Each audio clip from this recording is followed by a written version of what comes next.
Welcome back to Jakubication. This video is about the map function in Python. The map function returns a map object as a result after running a given function on each item of a given structure that holds multiple values.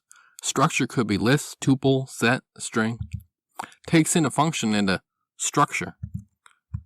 To convert the output to the format you most likely want it in, use the constructor method that matches the type of the original structure. For example, if the original structure was a list, use the list constructor, except for strings because of the way that constructor works. The string constructor on a map object calls its double_str method, which returns map object at, and then some ID. An ID is not necessarily a memory address, but it uniquely identifies the object. Examples. That first example up there does math on a list. It maps the squared function to every item in the list, and then all the numbers get squared.